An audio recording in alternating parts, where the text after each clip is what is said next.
Hey people, today I'm taking a look at the shoe that's quietly been making noise in the budget running scene, the Li-Ning Yueying 5. You might have seen my first impressions where I tested it alongside its sibling, the Yueying 5 Pro. Back then, both pairs only had about 12 kilometers. Since then, the Pro has about 60 kilometers and this one around 68 kilometers as well. I'll also be stacking this up against the Chowdan Wind 3 TR to see who really deserves the budget king crown, so I'll upload another video about that. And in another video, I'll dive deeper into how it compares with the Anta PG7 Ultra. They feel close enough, and in terms of softness, they have a slightly different ride. Anyway, the Yueying 5, let's quickly run through the specs before diving in.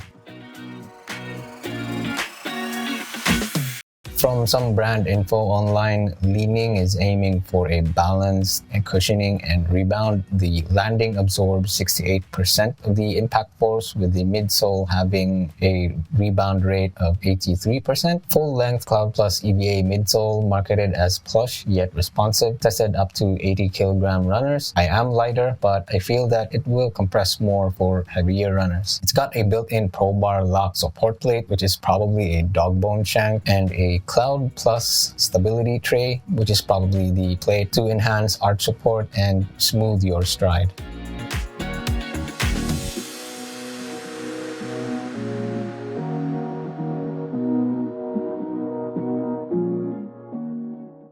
Not much official info on specs, but it feels closer to an 8mm drop. On my US 10, it weighs 286 grams. It has a heel stack of around 36mm, with your foot sitting just under here, so there's a 5mm sidewall. Same with the forefoot, there's also roughly around 5mm of sidewall, or a bit less. It measures around 27 to 28mm. The rocker does start a bit early here, which I do like. So now let's head over to the comfort and fit. The fit of the Yueying 5 reminds me of the Novoblast 5 in terms of length. This one is slightly narrower. It's not as roomy as most Chinese running shoes, especially in the toe box. It's still wide enough, not narrow, but if you are 2E wide, it might feel snug. It's not overly tight though, so if you are wider than 2E, I'd suggest looking at the Anta PG7 Ultra. This shoe feels better overall and definitely has more room. The upper is lightweight and breathable, not very breathable, but it never ran hot for me. The tongue and heel collar though take a while to dry, and they do collect a lot of sweat. On one long sweaty run with no show socks, I actually got some rubbing around the ankle when the tongue and heel padding were very wet. I finished with some redness around the ankles. One minor thing that bugs me with the Yueying 5 is I usually have to redo my laces every time I wear it. It takes some extra fiddling around to really get a secure lockdown. And if you lace it too tight, above the forefoot and midfoot will start to feel very restrictive. Part of that is because above the tongue area in the forefoot, it isn't really padded. It's only heavily padded here at the top, just above the laces near the ankles. So yeah, you have to work around the lacing in this one. If you don't get it tight, you will have some heel slipping.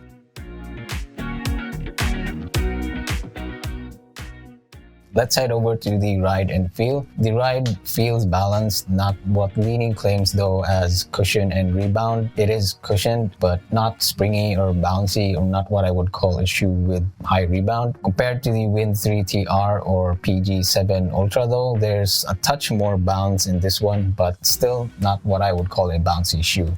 What really defines this shoe is that it has a rubbery feel, and a thick outsole probably gives that kind of rubbery feel. It also makes the ride a bit more mellow and removes any ground feel. I've seen some say that it feels bouncy, but I think that's more on their landing. They're a bit more heavier with their foot strike, a low cadence, and maybe they just haven't felt true bouncy shoes yet. For context, a shoe like the Mizuno Neo Zen is way softer.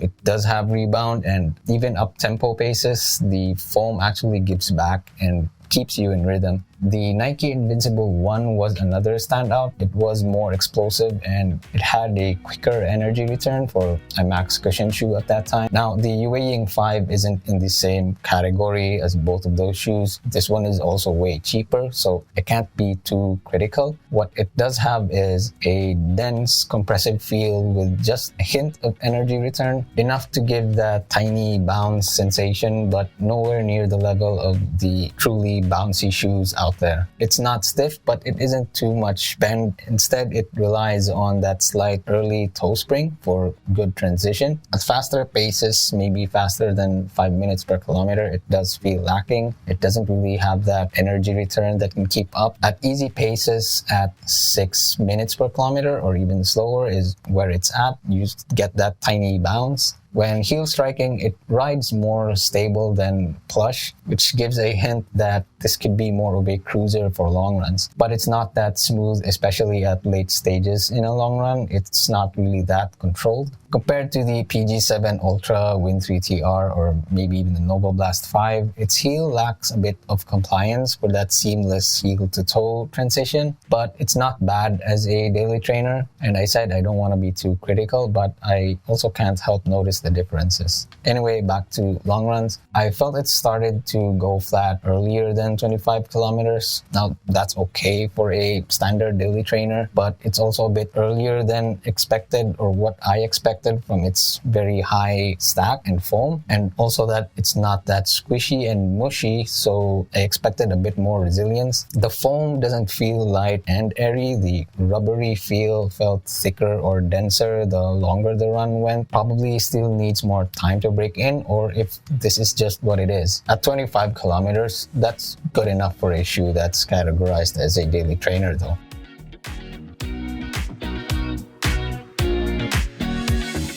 Now, in terms of stability, if we go back to the heel for a bit, compared to the other shoes I mentioned, which had more compliance in the heel, the Yueying 5, because it isn't too compliant in the heel, it's also a bit more stable if you are a heel striker. It's not firm, it's still soft, but it's just not as compliant where you really sink in a bit more. So it's still not a stability shoe though. So if you have stability issues and you need stability shoes, I don't think this will replace your stability shoes. Also, this might not be the softest compared to other soft foams, but this is still very soft. It's softer compared to like the Saucony Ride 18 or the X-Step 2000 km 3.0, 2.0.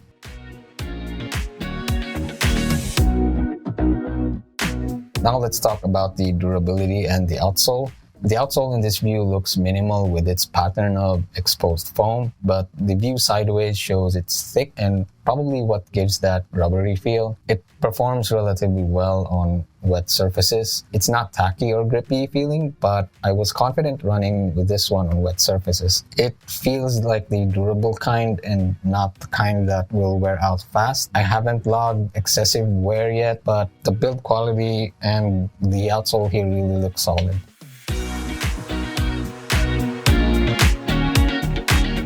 Now let's talk value and what stands out with this shoe. When the Yueying 5 hits sales at very low prices, this shoe is a steal. You're getting more cushion and stack height than most trainers at this price. It might not have the most rebound and it won't feel as exciting, but you can do them in this. For long runs, the cushioning holds up well. It's not plush and not super smooth. Past 25 kilometers, it might start feeling flat. It's still way more forgiving than firmer foams or the usual budget trainers like the X-Step 2000 km that do get harsh beyond that point. This one though, yeah, it might feel flat, but it's a basic daily trainer. It's not really meant to be a long run shoe, so it really is good that it can hold up to that mileage. Durability is also a plus compared to something like the Win 3 TR, where the outsole has already showed signs of wear even at 30 to 50 kilometers. This one should give you more mileage for your money. I've seen it go as low as 1,400 pesos or around $25. Really does make a case for being the budget king.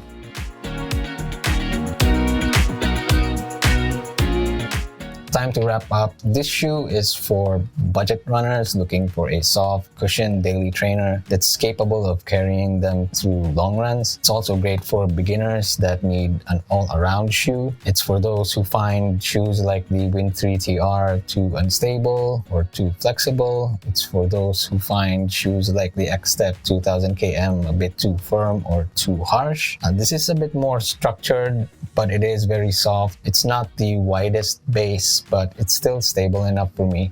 So yeah, I really do think you are getting more than enough for this shoe, which this shoe is also for those people who value value. People who just need a basic cushioning over flashy extras like springiness, bounciness, or a super plush feel. And then who this isn't for those who are looking for highly responsive foams. I don't think you can get that kind of sensation with budget trainers. Maybe even those looking for very, very versatile shoes that can deliver a fast-feeling up-tempo experience and can also hold up well for long runs. This isn't for runners who need a specific ride feel over a balanced feel like this one gives. Maybe not for those who are thinking of taking this to long runs up to or more than 32 kilometers. There's a similar stack height shoe like the Anta PG7 Ultra, which I think would fare better. I think that's it for this shoe. Keep running, stay fit, and